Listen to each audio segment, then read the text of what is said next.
Artista ang ating buhay, puno ng saya at ng kulay.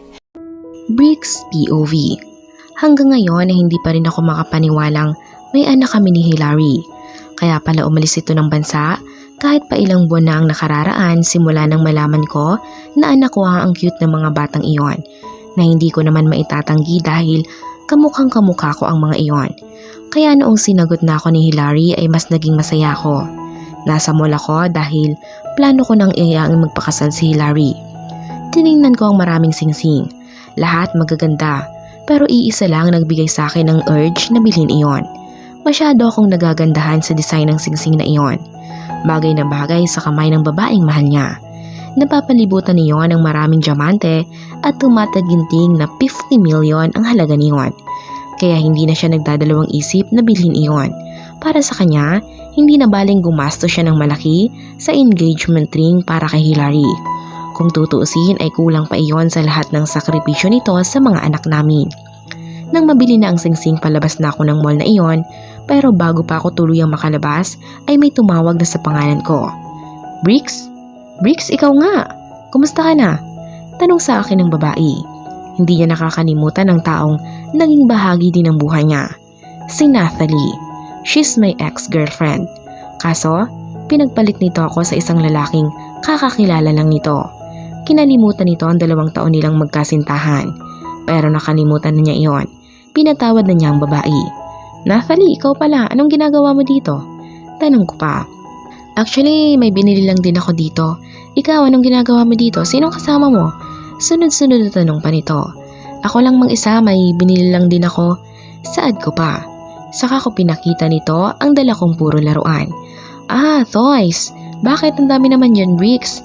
May pagbibigyan ka bang mga bata sa bahay ampunan? Alam kasi nitong malapit ang loob ko sa mga bata sa bahay ampunan.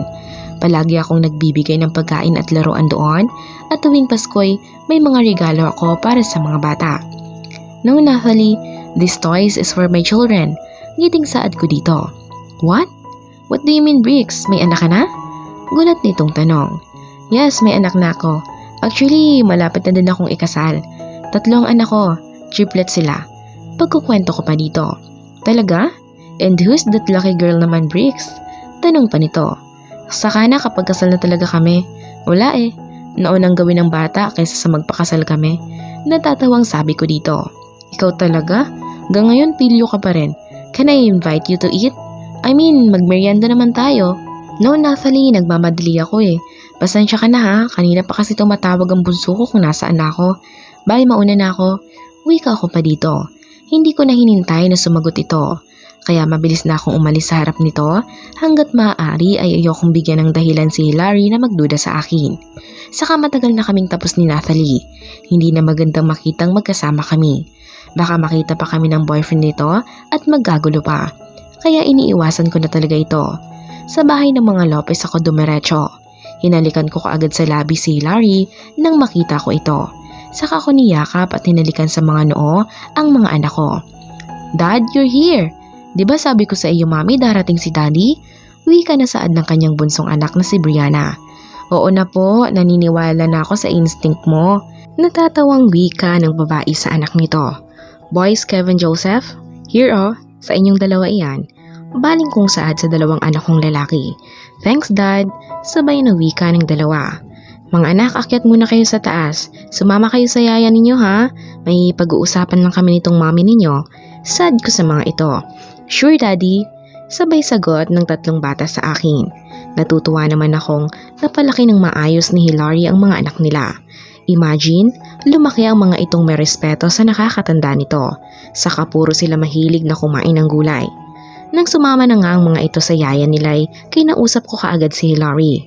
Han, gusto ko nang magpakasal na tayo. Saad ko dito. Nanlaki naman ang mga mata nitong nakatingin sa akin, saka ko nilabas ang singsing sa bulsa ko. Para kasi sa akin, hindi na kailangan i-broadcast ang engagement namin ng babae. Mas gusto kong naka-broadcast iyon kapag kasal na tayo. Will you marry me, Hilary Grace Lopez?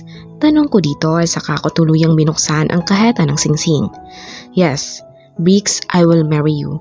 Masayang saad ng babae sa kanya. Thank you, Han. Hindi mo pagsisisihan na pumayag kang pakasal sa akin. Wika ko pa dito. Yes, Bricks. Ngiting saad niya pa sa akin. Mabilis lumipas ang ilang buwan ay usap-usapan ang nalalapit na pag-iisang dibdib namin ni Hilary. Masaya ang mga magulang namin nang sabihin namin sa mga ito na magpapakasal na kami. Congratulations, Kuya at Ate Hilary. Sana mas maging matibay pa ang relasyon ninyo. Wika ni Debbie sa amin ni Hilary. Thank you, Debbie. Ngiting saad ni Hilary sa kapatid ko. Nagsalo-salo sa dinner ang mga parents ni Hilary at ang daddy ko kasama ang nag-iisang kapatid kong si Debbie. Mabilis na naitakda ang kasal namin ni Hilary sa susunod na buwan. 9:00 na ng gabi pero nagkakasiyahan pa rin ang mga magulang namin sa living room. Si Debbie naman kaagad na umalis matapos ang dinner dahil may taping pa ito. Nakita kong nasa pool area si Hilary. Nakatingin ito sa ulap, parang may iniisip itong malalim kaya di na ito napansin ang presensya ko. Han, tawag ko dito. Lumingon naman ito sa kabinalikan tingin sa taas. Nakatingin ito sa mga bituin. Bricks, di pa rin ako makapaniwalang malapit na tayong ikasal. Imagine, nagkakilala lang man tayo dahil sa insidenteng iyon. Natrap tayo sa isla, pero buong akala ko'y wala ng pag-asang makakauwi pa tayo sa mga magulang natin. Pero nandyan ka, palagi mo sinasabi sa akin na lalaban tayo. Pipilitin na lang mabuhay alang-alang sa mga mahal natin sa buhay. Kahit pa nga ang sungit-sungit ko sa iyo noon, pinakisamahan mo pa rin ako. Binibigyan ng pagkain, kahit puro pambibintang ang binabato ko sa'yo. Nakangiti ka pa rin, binibigyan ako ng pagkain.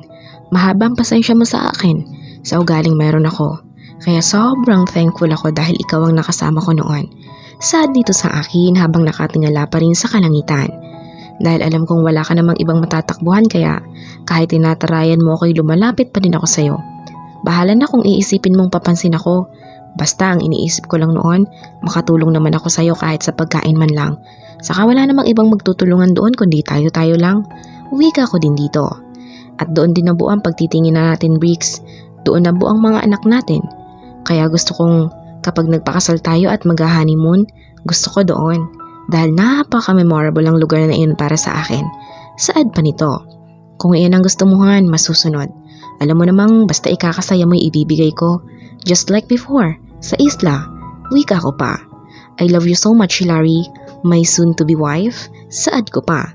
I love you too, Bricks Montojo, my soon-to-be husband. Sagot naman ito saka ito tumingin at hinalikan ako sa labi. Debbie POV. Kahit pagod ako sa trabaho bilang artista, ay masaya pa rin ako. Lalo na sa nangyayari ngayon sa buhay ng kaisa-isa kong kapatid. Hindi talaga siya makapaniwalang nagkaroon na ito ng anak na super cute. Lalo na ang mga lalaking kambal ng kuya niya. Parang bumalik ang pagkabata ni Kuya Bricks sa mga itsura ng mga anak nito. Lalo na ang cute na anak na babae. Si Brianna. Parang girl version din ito ng Kuya Bricks niya. Iniisip ko din kung ako kaya, kailan magkakaroon ng ganoon. Pero minsan iniisip ko din, wala naman siyang boyfriend since birth kaya paano siya magkakaroon ng ganoong mga anak? Siguro in God's perfect time. Ika nga, so far marami namang nanliligaw sa kanya, lalo na sa mga katulad niyang artista. Pero alam naman niya ang mga motibo nito. Gusto lang dumikit sa pangalan niya dahil sikat na siyang artista. At kilala din sa lipunan ng pamilya niya bilang anak mayaman. Pero hindi pinangarap ni Debbie na magkaroon ng boyfriend sa katulad niyang artista. Hanggang love team lang talaga ang kaya niyang idikit ang sarili dahil utos ng direktor. Pero no more less, pangarap pa rin niya magkaroon ng boyfriend o asawa na hindi artista. Dahil hindi naman lingid sa kalaman ng lahat na iilan lang mga katulad niyang artista na nakahanap ng totoong pag-ibig sa mundo ng show business. Debbie, are you ready for the taping? Tanong sa kanya ng direktor niya. Yes, Direk, ready na po ako. Sagot ko dito. And 1 hour magsisimula ng taping mo, okay? Sige, maiwan na muna kita. Magbasa ka muna ng script. Saad dito sa akin, saka nito ako iniwan. Hindi naman naglipat sandali, dumating ang co-artist niya, si Calvin Montemayor. Ito ang partner niya at ang ka-love team niya sa pelikulang pinagbibidahan niya. Hi Debbie, wanna join you here? Bago na kasi ako sa kabila, puro landian lang ng mga bakla doon. Saad dito sa akin. Take a seat, Calvin. May kailangan ka ba? Tanong ko dito habang tinitingnan ko ang mga script na dapat kong basahin. Debbie, alam mo namang hindi lingid sa kaalaman mo na may gusto ako sa'yo. Pwede ba akong manligaw sa'yo? Tanong nito sa akin. Napatingin ako dito. Oo, tama ito. Alam kong may gusto ito sa akin pero hindi ko talaga makapasa puso ko na gustuhin ito. Gwapo naman si Kelvin. Katulad ko ay nasa iisang limelight lang din kami. At nasa maayos na pamilya naman ito. Pero ewan ba niya, ayaw talagang ma-inlove ang puso niya sa kapwa niya katrabaho. Para kasi sa kanya, magkakaibigan lang ang lahat ng turingan doon. Pamilya, parang ganoon. I'm sorry Calvin, wala pa talaga sa isip ko ang mga ganyan. Saka bakit ako? Marami namang nagkakagusto sa iyo. May isang co-artist din tayo dito na halatang may gusto sa iyo. Bakit di mo na lang ibaling sa iba ang pansin mo? Uwi ka ako dito. Debbie, hindi mo naman matuturuan ng puso para gustuhin ang ibang babae. Sa'yo lang ako nakaramdam ng ganito. Sana naman buksan mo ang puso mo para sa akin. Please, saad pa nito. Marahan akong umiling dito. Saka nagsalita. I'm sorry Calvin, pero wala pa talaga sa isip ko ang pakikipag-boyfriend ngayon. Saka bata pa ako. I'm only 26. Kaya gusto ko pang patunayan sarili ko sa mga taong humahanga sa akin. Uwi ka ako pa. Malungkot itong tumingin sa akin saka nagsalita. Pinal na ba talaga ang decision mo, Debbie? Ayaw mo ba talaga akong bigyan ng pagkakataon? Tanong pa nito. I'm sorry, Calvin. Uulitin ko, di pa talaga ako ready sa mga ganoon ngayon. Uwi ka ako dito. Nakakaunawang tumango ito sa akin. Saka nagpaalam na mauuna na muna. Alam ko sa sarili ko na nasaktan ko ito. Pero nagpapakatotoo lang ako. Ayokong pumasok sa isang relasyon na hindi pa ako ready at hindi bukas sa loob ko. Mas magiging unfair pa ako kapag nagkataon. Mas mabuti nang sinabi ko na dito ang totoo para hindi na ito umasang may pag-asa pa ito sa akin. Noon naman tumunog ang cellphone ko. Napakunot pa ang noo ko dahil madaling araw na tumatawag sa akin si Kuya Briggs. Baka may emergency sa bahay kaya napatawag ito. Kabata pa akong sumagot dito. Yes kuya, is there something wrong? Sunod-sunod kong tanong dito. Wala naman sis, napatawag lang talaga ako dahil may gustong kumausap sa iyo. Sad nito. Sino naman kuya? Wika kong tanong dito. Hi Tita Debbie, it's me Brianna po. How are you po? Brianna baby, bakit napatawag ka? Dapat natutulog ka pa ngayon. Sad ko pa. I have a bad dreams po tita. I saw you, kinuha ka daw ng monster. Kaya umiiyak akong nagising. I asked daddy to call you para makausap kita. I'm sorry po for disturbing you tita. Saad ng munting bata sa kabilang linya. Nagbagbag naman ang puso ko sa narinig. Pakaramdam ko, pinoprotektahan ako ng pamangkin ko. I'm fine sweetie. Actually, andito si tita ngayon sa work. Mamaya pa ako uuwi. O tulog ka na okay? May gift si tita sa inyo nila kuya mo. I love you little girl. Wika ko dito na tila gusto ko nang maiyak ng mga sandaling iyon. Pakaramdam ko kasi mahal na mahal ako ng batang ito. I love you tita ganda. Sige po, take care always tita. Wika nito sa akin sa kabilang linya. Thank you sweetie. Sige na matulog ka pa ulit. 2 AM pa lang. Kaya makakatulog ka pa ulit. Saad ko pa. Bye tita. Wika nito saka nito binigay ang telepono sa ama nito. Sis, mag-iingat ka dyan. Tumawag ka lang kapag may kailangan ka. Saad pa ng kuya ko. Thanks kuya. Diyan ka pala natulog sa bahay nila Ate Hilary kuya? Tanong ko dito. Yes sis, katabi ko ang mag-ina ko ngayon. Basta wag mong alalahanin si daddy, andito din siya sa bahay nila Hilary natulog. Nasa guest room siya. Naparami kasi ng inom kaya dito na muna kami natulog. Saad nito sa akin. Ganoon ba kuya? Sige kuya bye, may gagawin pa ako eh. Mamaya uuwi na din ako. May last taping pa ho kasi ako ngayon. Wika ko pa dito. Bye sis, mag-iingat ka. Saad nito sa akin saka ito nawala sa kabilang linya. Napahugot ako ng malalim na buntong hininga saka ako napangiti nang maalala ko ang pag-alala sa boses ng pamangkin kong si Brianna. Ang sweet talaga ng batang iyon. Saka ako nagpatuloy sa pagbabasa ng mga script na bitbit ko. 5 AM na nakauwi ako sa condo unit ko. Mamayang hapon na muna ako uuwi sa bahay dahil gusto ko munang matulog ng mahaba. Kakapasok ko lang sa silid ko saka ako hinubad ang saplot ko at naglinis konti ng katawan. Di na ako naligo dahil kulang ako sa tulog. Pagkatapos kong maglinis ay kagad akong nagbihis para kumain muna ng almusal at para na din makatulog akong matiwasay at hindi gutom. Dahil alam niyang mahaba ang oras ng tulog niya ngayon para makabawi naman. Nagluto lang ako ng fried egg, saka hotdog at nagtimpla ng mainit na gatas. Saka nagsaing sa rice cooker. Nang maluto na lahat ay nagsimula na din akong kumain para makapagpahinga na din. Mabilis lang ako natapos sa pagkain. Saka ako pumasok sa silid ko at nahiga na para matulog na.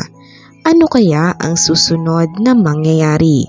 Abangan po natin sa susunod na kabanata. Thank you and God bless.